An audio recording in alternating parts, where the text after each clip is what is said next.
wanna say to me now? I wanna wake up with you in the morning. Show me there's nothing fake to me now.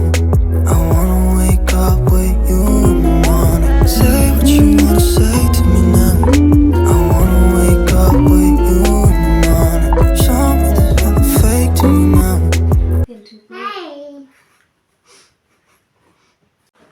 ಎಲ್ರಿಗೂ ನಮಸ್ಕಾರ. Welcome back to my YouTube channel. ಯಾರು ನನ್ನ ಚಾನಲ್ನ subscribe ಮಾಡ್ಕೊಂಡಿಲ್ಲ subscribe ಮಾಡ್ಕೊಳ್ಳಿ, share ಮಾಡಿ, comment ಮಾಡಿ. ಎಲ್ರಿಗೂ ಶುಭೋದಯ. ನೋಡಿ ಫ್ರೆಂಡ್ಸ್, ನಮ್ಮಮ್ಮ ಯಾವಾಗಲೂ 6 ಗಂಟೆಗೆ ಎದ್ದೇಳ್ತಾರೆ. ಎದ್ದು ಅವರು ಫಸ್ಟ್ನೇ ಡ್ಯೂಟಿಯನ್ನೇ ನಿನ್ನೆ ಎಲ್ಲ ಒಲೆ ಎಲ್ಲ ಹಚ್ಚಿರ್ತಾರಲ್ಲ, ಆ ಬೂದಿ ತೆಗೆಯೋದೇ ಅವ್ರದ್ದು ಫಸ್ಟ್ನೇ ಡ್ಯೂಟಿ ಆಗಿರುತ್ತೆ. ಇವತ್ತು ಮಾತ್ರ ತುಂಬಾ ಬೂದಿ ಇತ್ತು, ತೆಗೆದ್ರು. ಮಳೆಗಾಲದಲ್ಲೆಲ್ಲ ಒಂದು ಸ್ವಲ್ಪ 6:30 7 ಗಂಟೆ 7:30 ಆಗುತ್ತೆ. ಇನ್ನು ಬೇಸಿಗೆಗಾಲದಲ್ಲೆಲ್ಲ 6 ಗಂಟೆಗೆ ಎದ್ದೇಳ್ತಾರೆ. ಮಳೆಗಾಲದಲ್ಲಿ ಮಾತ್ರ ತುಂಬಾ ಕಷ್ಟ ಫ್ರೆಂಡ್ಸ್, ಕತ್ತದೇ ಇಲ್ಲ. ಇದು ಸೌದೆ ಎಲ್ಲ ತಣ್ಣಗಾಗಿರ್ತಾವಲ್ಲ, ಬೆಂಕಿ ಉರಿಗೆ ಕತ್ತಿಸಿ ಸಾಕಾಗೋಗುತ್ತೆ. ಆಮೇಲೆ ಫಸ್ಟು ಬಿಸಿನೀರಿಟ್ಟು ಅದನ್ನು ನಾನಂತರೂ ತಣ್ಣೀರು ಕುಡಿಯೋಲ್ಲ, ಮಳೆಗಾಲದಲ್ಲೆಲ್ಲ ಬಿಸಿ ನೀರೇ ಕುಡಿಯೋದು. ಅದಕ್ಕೆ ಕಾಫಿದು ಫಿಲ್ಟರ್ ಇದೆ, ಅದು ಕುಯ್ತಾರೆ. ಆಮೇಲೆ ಅನ್ನ ಮಾಡೋಕ್ಕೆ ನೀರು ಇಡ್ತಾರೆ. ನಮ್ಮ ಮನೇಲೆಲ್ಲ ಬ್ಲ್ಯಾಕ್ ಕಾಫಿನೇ ಜಾಸ್ತಿ ಕುಡಿಯೋದು. ಅದು ಅದ್ರ ನಸ್ಕಕ್ಕನೆ ಮೈ ಸೇರ್ಕದಿಯ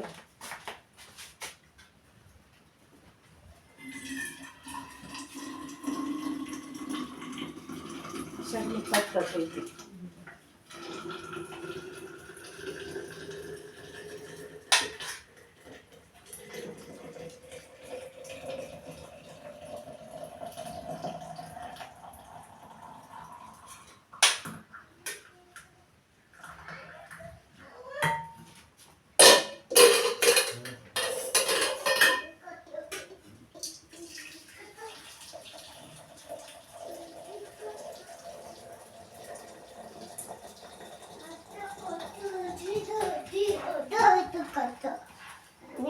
ಮುಂದೆ ನೀನು ಸ್ವೆಟ್ರ್ ಹಾಕಿಸ್ಕೊ ಹೋಗಿ,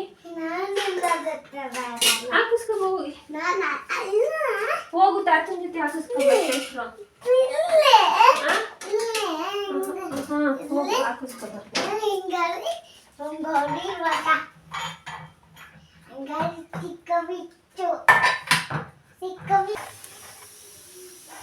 ನಾವಿವತ್ತು ರೊಟ್ಟಿ ಜೊತೆಗೆ ಬೀನ್ಸ್ ಪಲ್ಯ ಮಾಡ್ತಾಯಿದ್ದೀವಿ. ಬೀನ್ಸ್ ಪಲ್ಯ ರೊಟ್ಟಿಗೆ ಕಾಂಬಿನೇಷನ್ ತುಂಬಾ ಚೆನ್ನಾಗಿರುತ್ತೆ. ಇದು ಮನೇಲಿ ಬೆಳೆದಿರೋಂಥ ಬೀನ್ಸು, ಎಳೆ ಬೀನ್ಸು, ಹಾಗಾಗಿ ಮಾಡ್ತಾಯಿದ್ದೀವಿ. ನಾನು ಸ್ವಲ್ಪ ತರಕಾರಿ ಎಲ್ಲ ಕ್ಲೀನಾಗಿ ತೊಳೆಯೋದಿಲ್ಲ ಜಾಸ್ತಿ. ನಾನು ಈ ಬೀನ್ಸ್ನ 3 ಸತಿ ತೊಳೆದು ಕುಕ್ಕರಿಗೆ ಹಾಕ್ತಾಯಿದ್ದೀನಿ. ಕುಕ್ಕರಿಗೆ ಒಂದು ಸ್ವಲ್ಪ ಅರ್ಧ ಲೋಟ ನೀರು ಹಾಕಿ, ಒಂದು ಸ್ವಲ್ಪ ಉಪ್ಪು ಹಾಕಿ, ಮುಚ್ಚಳ ಮುಚ್ಚಿ 2 ವಿಷಲ್ ಕೂಗಿಸ್ಕೊಳ್ತಾ ಇದ್ದೀನಿ. ಜಾರಿಗೆ ಫಸ್ಟೇ ಸ್ವಲ್ಪ ಕಾಯಿನ ಗ್ರೈಂಡ್ ಮಾಡ್ಕೊಂಡಿದ್ದೆ. ಅದಕ್ಕೆ 3 ಹಸಿಮೆಣ್ಸಿನ್ಕಾಯಿ, ಸ್ವಲ್ಪ ಜೀರಿಗೆ, ಒಂದು 4-5 ಬೆಳ್ಳುಳ್ಳಿ ಹಾಕ್ಕೊಳ್ತಾ ಇದ್ದೀನಿ. ಕುಕ್ಕರ್ ಮುಚ್ಚಳ ತೆಗಿತಾ ಇದ್ದೀನಿ. ಬೀನ್ಸು ಬೆಂದಿದೆ. ಪಲ್ಯ ಮಾಡೋಕ್ಕೆ ಒಂದು ಪಾತ್ರೆ ತಗೊಳ್ತಾ ಇದ್ದೀನಿ. ಸ್ಟವ್ ಆನ್ ಮಾಡಿಕೊಂಡು ಅದಕ್ಕೆ ಇಡ್ತಾ ಇದ್ದೀನಿ. ಅದು 3 ಟೇಬಲ್ ಸ್ಪೂನ್ ಎಣ್ಣೆ ಹಾಕ್ಕೊಂಡು ಅದು ಬಿಸಿ ಆಗೋ ತನಕ ಬಿಡಬೇಕು. ಆಮೇಲೆ ಅದಕ್ಕೆ ಸಾಸಿವೆ ಹಾಕಬೇಕು. ಸಾಸಿವೆ ಚಟಪಟ ಅಂದಮೇಲೆ ಅದಕ್ಕೆ 2 ಈರುಳ್ಳಿ ಹಾಕ್ಕೊಳ್ತಾ ಇದ್ದೀನಿ. ಸ್ವಲ್ಪ ಕರಿಬೇವು ಹಾಕ್ಕೊಳ್ತಾ ಇದ್ದೀನಿ. ಈರುಳ್ಳಿ ಕಂದು ಬಣ್ಣ ಬರೋ ತನಕನೂ ಹುರ್ಕೊಳ್ಬೇಕು. ಪಾತ್ರೆಗೆ ಬೇಯಿಸ್ಕೊಂಡಿರುವ ಬೀನ್ಸು ಮತ್ತು ರುಬ್ಕೊಂಡಿದ್ನಲ್ಲ ಮಸಾಲೆ, ಅದನ್ನೆಲ್ಲ ಹಾಕಿ ತಿರುಗಿಸ್ತಾ ಇದ್ದೀನಿ.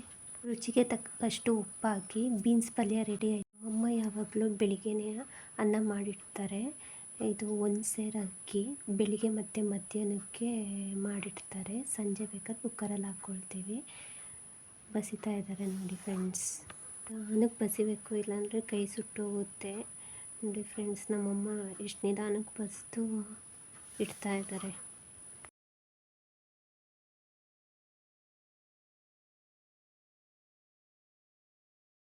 ಇವತ್ತು ನಮ್ಮಮ್ಮ ರೊಟ್ಟಿ ಮಾಡ್ತಾಯಿದ್ದಾರೆ. ಇದು ಮಲ್ನಾಡ್ ಸ್ಟೈಲ್ ಮಾಡೋ ರೊಟ್ಟಿ. ನಿನ್ನೆ ರಾತ್ರಿ ಮಾಡಿದ್ದು ಸ್ವಲ್ಪ ಅನ್ನ ಉಳಿದಿತ್ತು, ಅದನ್ನು ಹಾಕಿ ಬಿಸಿ ಅನ್ನನ ಸ್ವಲ್ಪ ಹಾಕ್ಕೊಂಡು ಚೆನ್ನಾಗಿ ಕಲಿಸ್ತಾ ಇದ್ದಾರೆ.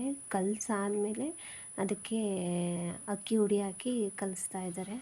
ಅವಾಗವಾಗ ಒಂದು ಸ್ವಲ್ಪ ನೀರು ಹಾಕ್ಕೊಂಡು ಚೆನ್ನಾಗಿ ಸ್ಮ್ಯಾಶ್ ಮಾಡಬೇಕು. ಉಂಡೆ ಕಟ್ಟೋ ಥರ ಬರಬೇಕು, ಆ ಥರ ಕಲಿಸ್ಬೇಕು.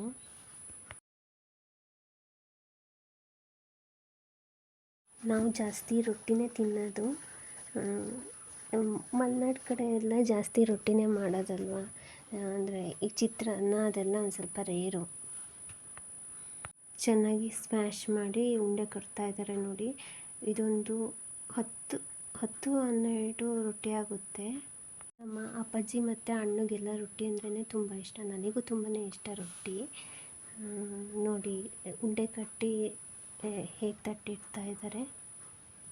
ಈ ಥರ ರೊಟ್ಟಿ ತಿನ್ನೋಕ್ಕೆ ತುಂಬಾ ರುಚಿಯಾಗಿರುತ್ತೆ. ಒಲೆಯಲ್ಲಿ ಮಾಡಿರೋದಲ್ಲ, ಸೂಪರಾಗಿರುತ್ತೆ. ನಾವು ಗ್ಯಾಸಲ್ಲಿ ಮಾಡೋಕ್ಕೂ ಒಲೆಯಲ್ಲಿ ಮಾಡೋಕ್ಕೂ ತುಂಬಾ ಡಿಫ್ರೆನ್ಸ್ ಇದೆ. ಗ್ಯಾಸಲ್ಲಾದರೆ ಅಷ್ಟೊಂದೇನು ಬೆಂದಿರಲ್ಲ. ಒಲೆಯಲ್ಲಾದರೆ ಮಾತ್ರ ತುಂಬ ಚೆನ್ನಾಗಿ ಪರ್ಫೆಕ್ಟಾಗಿ ಮಲೆನಾಡು ರೊಟ್ಟಿ ಥರನೇ ಇರುತ್ತೆ. ನಾವು ರೊಟ್ಟಿ ತಿನ್ನಬೇಕು ಅಂತ ಆಸೆ ಆದರೆ ಮಲೆನಾಡಿಗೆ ಬರಬೇಕು. ಇನ್ನೆಲ್ಲೂ ಇಷ್ಟು ರುಚಿಯಾಗಿರೋ ರೊಟ್ಟಿ ಸಿಗಲ್ವೇನೋ.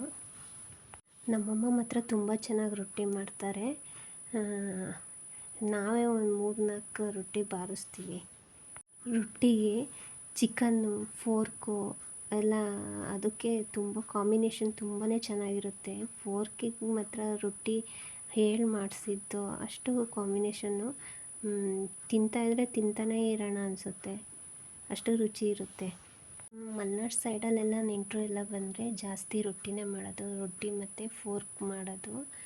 ಚಿಕನ್ನು ಮಾಡ್ತೀವಿ, ಜಾಸ್ತಿ ಫೋರ್ಕೆ ತಿನ್ನೋದು. ಅಂದರೆ ತುಂಬ ರುಚಿ ಇರುತ್ತಲ್ಲ ಫೋರ್ಕು ಮತ್ತು ಅದು ಕಾಂಬಿನೇಷನ್ನು. ಇಲ್ಲಾಂದರೆ ಕಡುಬು ಮಾಡ್ತಾರೆ. ಕಡುಬಿಗೆ ಇದು ಚಿಕನ್ ಸಾಂಬಾರು. ರೊಟ್ಟಿ ಮಾಡಿದರೆ ಫೋರ್ಕ್ ತರ್ತಾರೆ. ನೋಡಿ ಫ್ರೆಂಡ್ಸ್, ನಾನು ಟೇಸ್ಟ್ ಮಾಡ್ತಾಯಿದ್ದೀನಿ. ಸೂಪರಾಗಿ ಬಂದಿದೆ. ತಿನ್ನೋಕ್ಕೆ ಇನ್ನೂ ತಿನ್ನೋಣ ಅನಿಸುತ್ತೆ. ನನ್ನ ಮಗನಿಗೂ ತುಂಬಾ ಇಷ್ಟ ಆಗಿದೆ ರೊಟ್ಟಿ ಮತ್ತು ಬೀನ್ಸ್ ಪಲ್ಯ. ನೋಡಿ ತಿಂತಾ ಇದ್ದಾನೆ. ನಾನೊಂದು 2 ಪ್ಯಾಕು ಚಿರೋಟಿ ರವೆ ತಗೊಂಡಿದ್ದೀನಿ. ಅದನ್ನು ತುಪ್ಪದಲ್ಲಿ ಹುರಿದು ಸ್ಟೋರ್ ಮಾಡಿ ಇಟ್ಕೊಳ್ತಾ ಇದ್ದೀನಿ. ಸ್ಟೋರ್ ಮಾಡಿ ಇಟ್ಕೊಳ್ಳೋದ್ರಿಂದ ಯಾರು ನೆಂಟರು ಬಂದಾಗ ಈಸಿಯಾಗಿ ಕೇಸರಿಬಾತು, ಉಪ್ಪಿಟ್ಟು, ಈಗ ಬಾಣ್ತಿರಿ ಇದ್ದರೆ ಅವರಿಗೆ ರವೆ ಗಂಜಿ ಬೆಳಿಗ್ಗೆ ಟೈಮಲ್ಲಿ ಕುಡಿಯೋಕ್ಕೆಲ್ಲ ಈಸಿ ಇರುತ್ತಲ್ಲ, ಅದಕ್ಕೆ ಸ್ಟೋರ್ ಮಾಡಿ ಇಟ್ಕೊಳ್ಳೋದು. ಅದಲ್ಲೇ ರೋಸ್ಟ್ ಮಾಡ್ತಾ ಇದ್ದೀನಿ. ಚೆನ್ನಾಗಿ ಕಂದು ಬಣ್ಣ ಬರೋ ತನಕ ಉರಿತಾನೆ ಇರಬೇಕು. ಬಾಣಲಿ ತಣ್ಣಗಾದ್ಮೇಲೆ ಒಂದು ಬಾಕ್ಸಿಗೆ ಹಾಕಿ ಸ್ಟೋರ್ ಮಾಡಿ ಇಟ್ಕೊಳ್ತಾ ಇದ್ದೀನಿ. ನೋಡಿ ಫ್ರೆಂಡ್ಸ್, ಫ್ರಿಜ್ಜಲ್ಲಿ ಇಡ್ತಾ ಇದ್ದೀನಿ ನಾನು. ಸಂಜೆ ಹೊತ್ತಿನ ತಿನ್ನಬೇಕು ಅನಿಸುತ್ತಲ್ಲ, ಅದಕ್ಕೆ ಬಾಳೆಹಣ್ಣು ಗಾರಿಗೆ ಮಾಡ್ತಾ ಇದ್ದಾರೆ ನಮ್ಮಮ್ಮ.